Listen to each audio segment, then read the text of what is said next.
Hola, ¿qué tal? Mi nombre es Carlos Ocadiz y los saludo en nombre de Editorial Universidad de Guadalajara.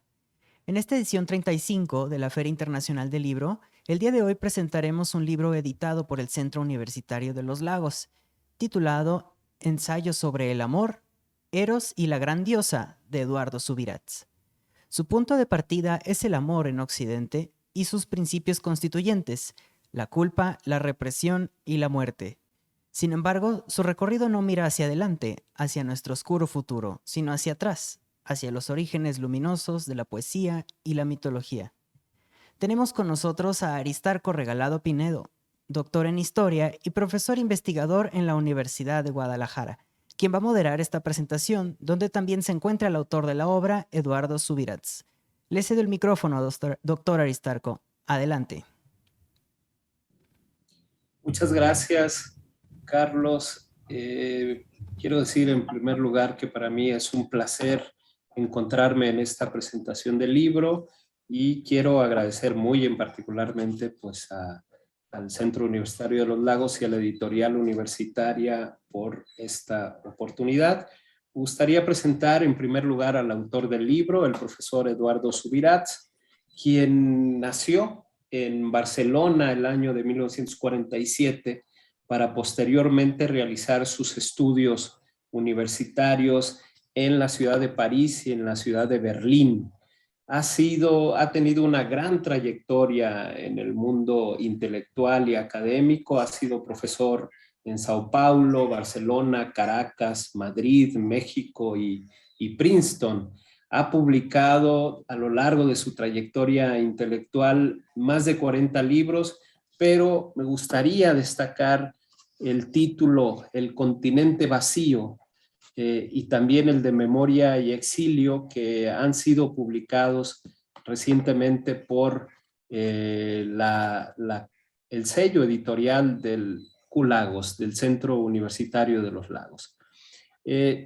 Y que se encontrarán a disposición en el stand de la editorial universitaria. En esta ocasión vamos a presentar en efecto el libro Ensayo sobre el amor, Eros y la gran diosa, que también nos ha confiado su publicación el profesor Subirats, por lo cual agradecemos mucho. Es un libro que consta de 7 capítulos y voy a mencionarlos los 7. El primero es la unión erótica, el segundo la diosa Eva, el tercero la conciencia culpable, el cuarto capítulo se titula Amor humano, amor sublime, amor divino, el quinto capítulo Eros demónico, el sexto Armonia mundi y el séptimo Amor y muerte. Debo destacar la calidad de escritura y las descripciones que hace el profesor Subirat, autor de este libro, a partir de una reflexión no solamente en torno a fuentes escritas, sino también a imágenes, porque el libro está lleno de imágenes como de escultura, de pintura, de arquitectura, y toma en consideración también poesías, himnos sagrados y poemas a lo largo de la historia de la humanidad. Debo destacar también la profundidad de la reflexión en torno a estas temáticas, la nutrida bibliografía de la que ha echado mano el profesor Subirats y la manera en que el autor del libro se acerca a diferentes culturas, como la cultura hindú con los Vedas, el Islam, la cultura hebrea, Mesopotamia, la cultura egipcia, griega y la cultura judeocristiana también. Sin descuidar las culturas americanas como las mesoamericanas y las culturas amazónicas. En fin, es un libro que pone en el centro de la reflexión no solamente el amor, sino la fuerza y la energía constructora de vida, procreadora del amor, y como parte de esta fuerza, en el centro de toda esta obra se encuentra la imagen de la mujer, la mujer en su calidad de diosa, de Eva, de Shaba, de Inanna, de Ishtar, de Aset o Isis, de Afrodita, y otros símbolos conocidos para la cultura judeocristiana como la serpiente y sus dragones en su dimensión asiática, también la tierra, el cielo, el árbol y otros elementos más. Yo dejaría aquí la presentación de breve y muy descriptiva en términos generales del libro para dar paso a los comentarios del profesor Eduardo Subirats y más bien tener al final un poco de tiempo para algunas preguntas que tengo preparadas para él. Muy bien, gracias Aristarco. Y en primer lugar soy yo quien agradezco no solamente la presentación generosa, sino también la publicación de este libro. O sea, ha sido una publicación inesperada, completamente inesperada, y de la cual estoy extraordinariamente feliz. Voy a decir ahora, he pensado hacer 6 puntos, 6 provocaciones, lo titulé. 6 provocaciones que vuelve la presencia de este libro hoy en México. La primera es el título. O sea, publicar hoy un libro con el título Ensayo sobre el amor es algo que se puede considerar como pasado de moda o tal vez como un arcaísmo. Cualquier libro sobre sexualidad se vendería mucho mejor. Y si es sobre sexualidad con un adjetivo, sexualidad transexual o sexualidad lesbiana o homosexualidad o queer, etcétera, etcétera, etcétera, todavía mejor. Entonces, este es el primer tema. ¿Por qué hoy no se puede hablar de amor? La segunda provocación es el descubrimiento que cualquier persona que trate de investigar sobre el amor tiene que hacer. Las concepciones fundamentales, las versiones más profundas y más diáfanas sobre el amor coinciden con la gran tradición de la poesía mundial y de la poesía antigua mundial. Es decir, que las fuentes hay que buscarlas en los himnos de la diosa sumeria Inanna, en los cantos de los amores de Krishna y Radha en el mundo sánscrito de los Vedas, o en las inscripciones sobre la diosa Isis en el mundo egipcio, etcétera, etcétera. ¿Por qué?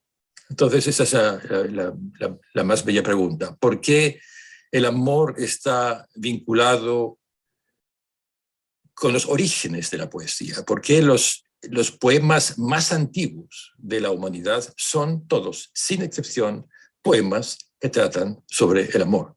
Y que tratan sobre el amor en 3 dimensiones fundamentales. El amor es cósmico, es decir, cito a Hesíodo, el gran mitólogo de la Grecia antigua, el amor como el origen, la fuente primordial del orden del mundo, aquello que transformó el caos originario en un mundo, en un cosmos. El segundo aspecto que quería señalar es la relación de Eros con este cosmos, con la relación a la vez espiritual y sexual entre un hombre y una mujer, y lo sagrado. Y eso también es un tema que es normalmente obviado. Voy a citar dos grandes ejemplos. El Cantar de los Cantares, esta obra maravillosa que está en la Biblia, o está en la Torá también, y Gita Govinda, que es el relato, o es uno de los, hay muchos relatos, pero en fin, el Gita Govinda es el relato de Jayadeva, del escritor védico Jayadeva, en el siglo XII, sobre los amores de Krishna y Radha. Y ambos son los citos como 2 obras en las cuales se habla del amor. En el caso de Jayadeva es un amor explícitamente sexual, hoy en los términos vulgares que hoy domina en los más medios se llamaría amor pornográfico. y al mismo tiempo es un amor divino, es un amor entre una mujer y un Dios. Entonces, este vínculo me parece muy importante. El otro ejemplo es el Cantar de los Cantares. El Cantar de los Cantares es un canto erótico dedicado a la Sulamita, es un poema bellísimo de una enorme sensualidad, pero al mismo tiempo ha sido el fundamento, la clave, el eje de los misticismos hebreo, en primer lugar, islámico y cristiano. Entonces, esa es una pregunta que es una pregunta en la cual no voy ahora a dar la respuesta, pero es una pregunta que abro en este libro, una pregunta elemental. ¿Por qué el amor es sagrado? ¿Por qué el amor divino solamente puede expresarse usando metáforas eróticas del amor entre un hombre y una mujer? Cuarto elemento que quería, o cuarta provocación que este libro aborda es el amor y la culpa.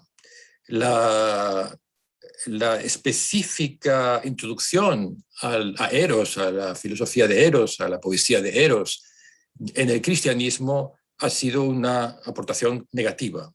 Ha sido la asociación explícita entre el llamado pecado original y Eva.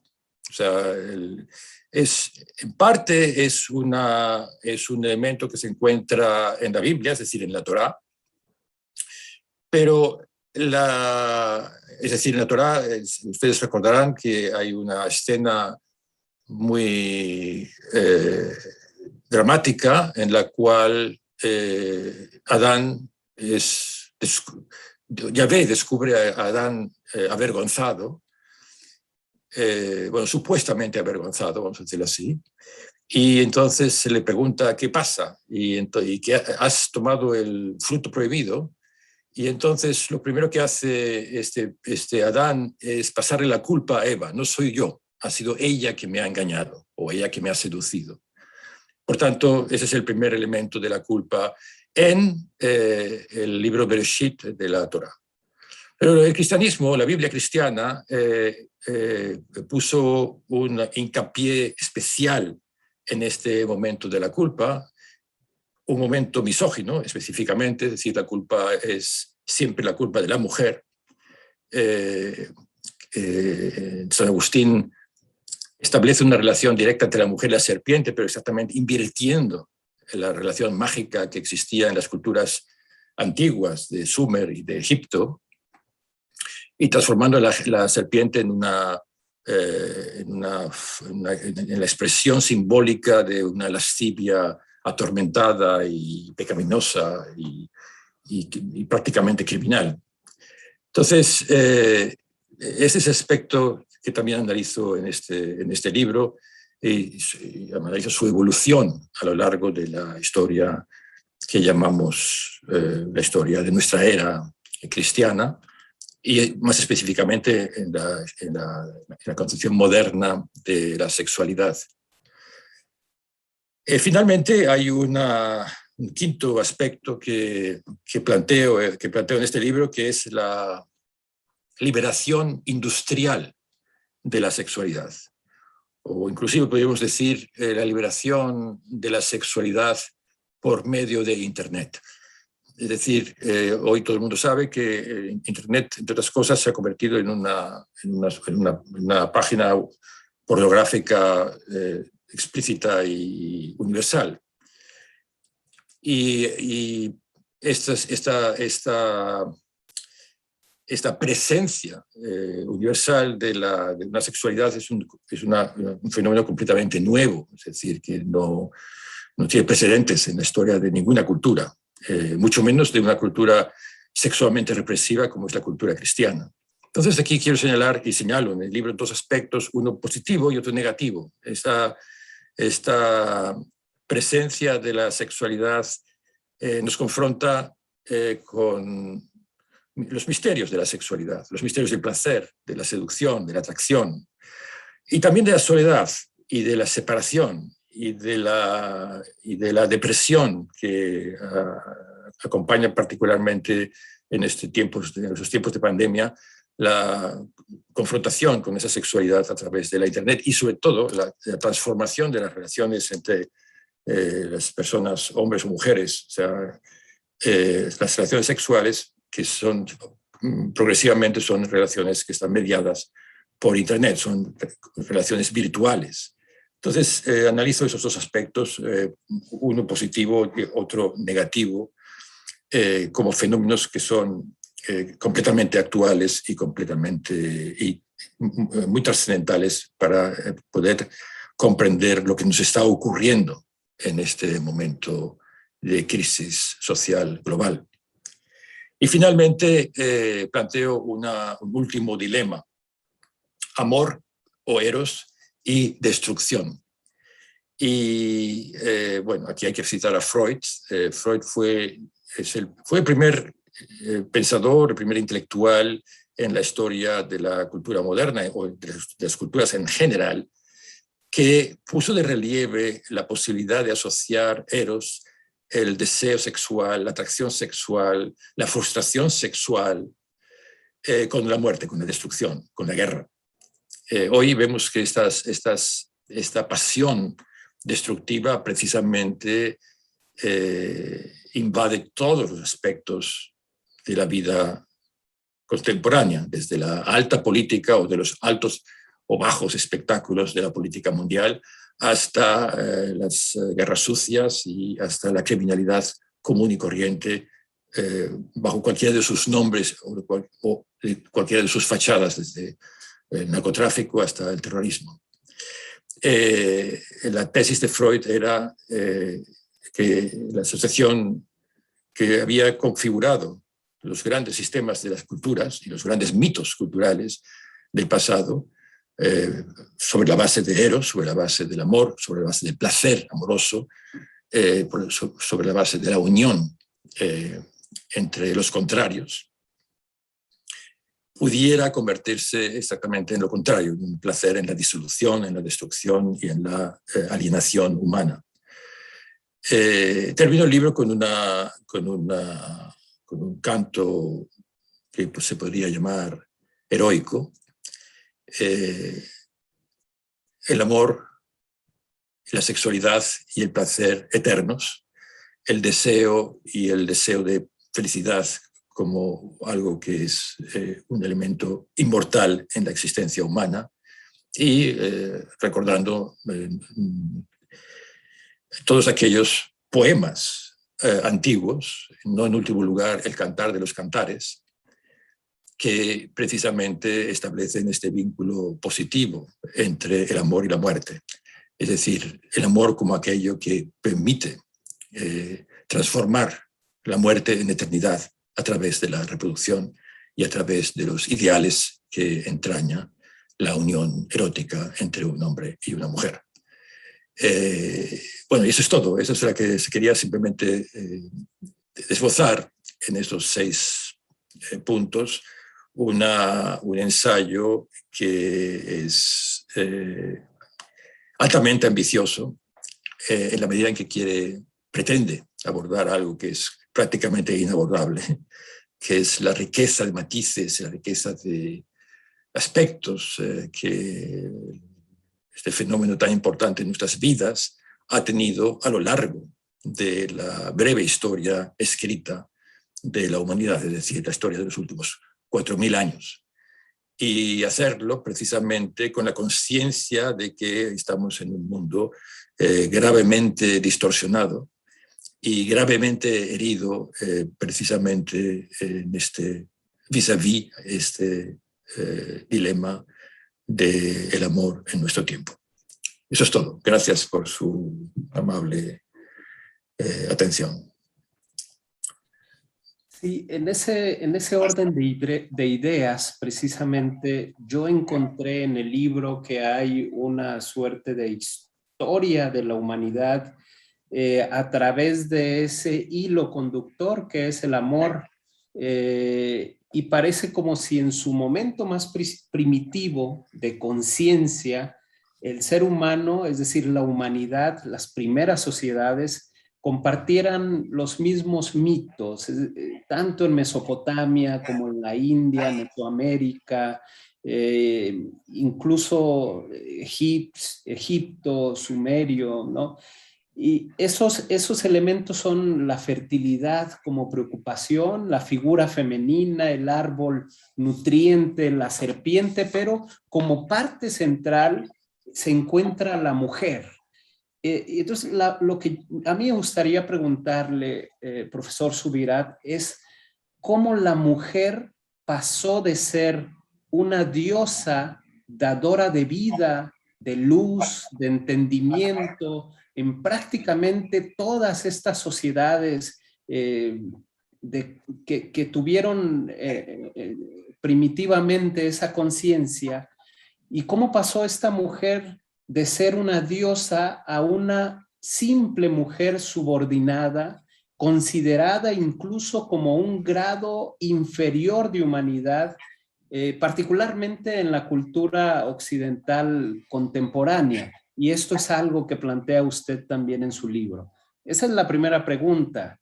Y bueno, me detengo ahí para hacer posteriormente otras dos preguntas que tengo aquí guardadas. Sí, gracias, Aristarco. Bueno, la pregunta es realmente esencial. Es la pregunta por el origen del patriarcalismo. Y eso lo analizo precisamente en el capítulo, no sé si 2 o 3, en el capítulo que titulo La diosa Eva. Todo el mundo sabe que Eva no es una diosa, y particularmente no lo es en el cristianismo, es más bien una prostituta. Es una mujer degradada a máquina de reproducción. Degradada a máquina de reproducción dolorosa por parte del dios Yahvé, que usurpa su jardín sagrado. Entonces, la pregunta la respondo por este lado, es decir, es en el momento en el cual Yahvé entra en el jardín sagrado del Edén, que en las tradiciones pre-bíblicas era el jardín sagrado de la diosa, el jardín y el árbol sagrado, el jardín con la serpiente sagrada, el jardín de Inanna, el jardín de Astarte, en fin, los jardines de Mesopotamia y de Egipto. En Egipto son los jardines de Isis. Esta entrada violenta de Yahvé, pretendiendo ser él el creador de Eva, es históricamente y antropológicamente el punto de partida que constituye el poder patriarcal, y es el momento en el cual la mujer es destituida a un papel no solamente secundario, sino absolutamente inferior. Eso es un tema de gran importancia, precisamente hoy que nos consideramos, no sé si con razón o sin ella, una edad feminista. Pero en realidad el feminismo, tal como hoy se concibe políticamente, es un feminismo que no plantea directamente las raíces históricas del patriarcalismo y específicamente las raíces de este patriarcalismo. Entonces ese es uno de los temas efectivamente que altamente debatibles, vamos a decirlo así, altamente polémicos, que planteo en este libro, en diálogo con una tradición feminista radical que se ha dado fundamentalmente en el mundo germánico del siglo XIX y del siglo XX. Sí, precisamente usted aborda en el libro que se dio una operación patriarcal, en efecto, en donde se pasó la mujer, digamos, la mujer era reconocida como la dadora de vida, pero llega un momento en que el hombre, y eso se ejemplifica con este capítulo del Génesis que usted aborda y expone, en que el hombre dice: nosotros, los hombres, en realidad fuimos creados por Dios y la mujer emana de nosotros. Es decir, que hay una operación en donde se funda justamente el patriarcado, en donde el hombre reniega y ya no acepta haber nacido de la mujer, sino de Dios. y después la mujer sale de su costilla, y no así, y también aborda ese otro mito de su cerebro, como en el caso del mito griego. Exactamente, ese es el tema. Es un poco la clave del patriarcalismo, es una necedad de esas características, o sea, pensar que somos hijos de un hombre y no de una mujer es algo que ningún ser con una mínima inteligencia debería aceptar, pero lo aceptan y se acepta como una verdad absoluta, o sea, indiscutible. Entonces, es una de las, no, es la contradicción fundamental que está en el corazón de este occidente cristiano. Tiene también una relación con el gran tema que hoy ocupa la propaganda mediática, la crisis ecológica, que ya no es crisis, sino es la conciencia del suicidio ecológico de este occidente. Porque donde se habla de la mujer, también se habla de la naturaleza. Es decir, la misma relación que se establece entre el sujeto masculino dominante y la mujer es la relación que se establece entre ese sujeto masculino y la naturaleza como un todo. Y hoy asistimos precisamente a esta doble crisis. O sea, el mundo femenino es un mundo que está hoy altamente revuelto contra los abusos de este poder patriarcal a través de instituciones absolutamente sagradas, desde la academia hasta la iglesia.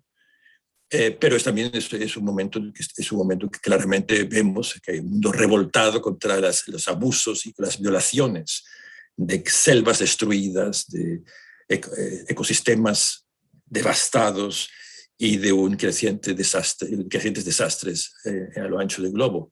O sea, es una relación que es también digna de ser pensada, esta coincidencia, vamos a decirlo así, entre la degradación de la mujer a máquina reproductora, que es la frase de la Biblia.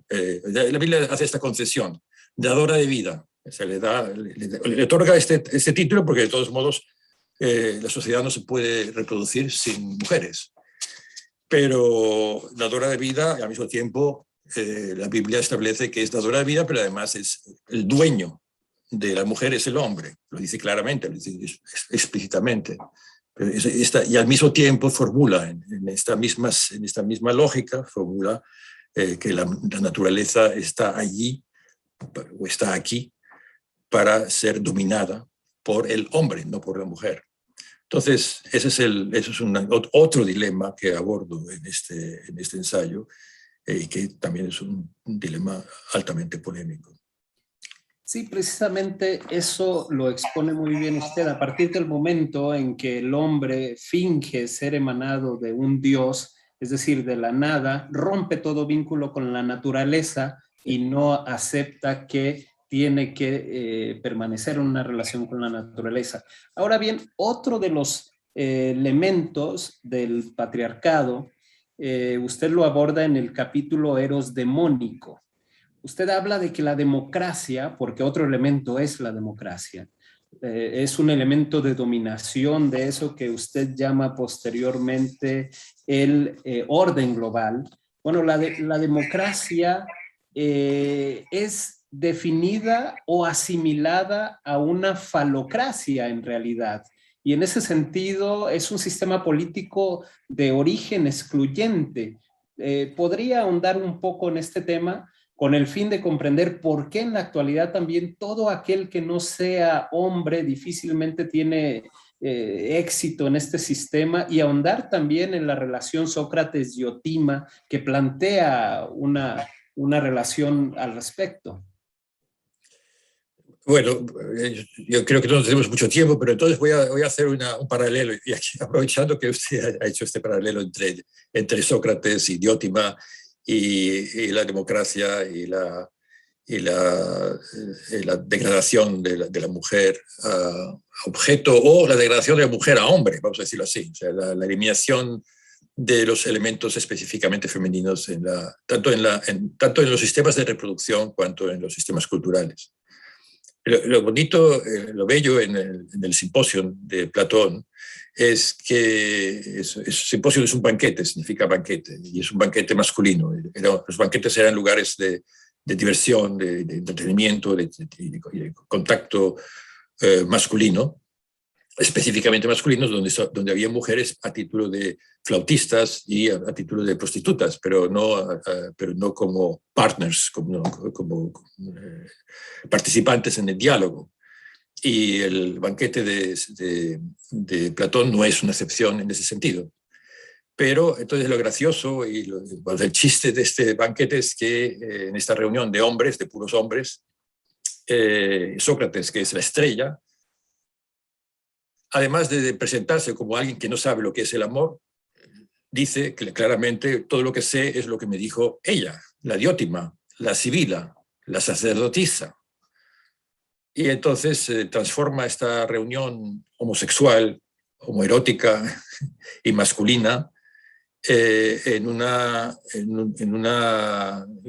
especie de una ceremonia, en una especie de ritual de aceptación de este discurso maravilloso que hace Diótima, que es un discurso femenino y feminista, vamos a decirlo así, en un sentido muy sustantivo, poniendo el amor sexual femenino en el centro de la creación espiritual y biológica de la humanidad. Entonces, es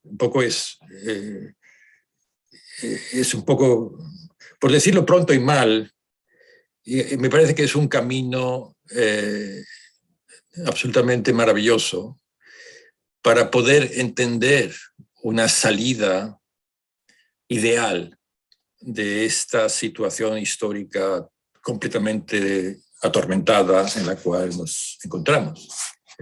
Con esto creo que puedo terminar esta breve respuesta a su gran pregunta. No, pues lo que hay que decir es que habrá que leer el libro, adquirir el libro, ir al fondo de las cosas donde hay una reflexión mucho más profunda. Y quiero agradecer y terminar diciendo que en efecto el libro plantea al final una tendencia de esta sociedad hacia la muerte manifestada en un eros sobornado a la pornografía, a la industrialización, al militarismo, a la robotización, un orden que gira en torno a la pulsión de la muerte. Pero sin embargo, el autor del libro, Eduardo Subirats, nos dice que la respuesta salvadora finalmente es el humanismo. Y para entenderlo a fondo, pues habría que leer este maravilloso libro titulado Ensayo sobre el amor. Muchas gracias. Gracias a usted, Aristarco, una vez más. Y solo espero verle pronto presencialmente. Gracias. Muchas gracias a Eduardo Subirats y a Aristarco Regalado por presentarnos esta obra. Ha sido un gusto que nos acompañen el día de hoy y también agradecemos al Centro Universitario de los Lagos por estar aquí en esta Feria Internacional del Libro, así como a la Librería Carlos Fuentes por las facilidades otorgadas para la realización de estas presentaciones. Los invitamos a seguirnos en nuestras redes sociales como Editorial UDG, donde continuaremos presentando nuevos títulos, y a visitar nuestro sitio web en editorial.udg.mx, donde podrán conseguir esta publicación. Nos vemos en la siguiente presentación. Hasta luego.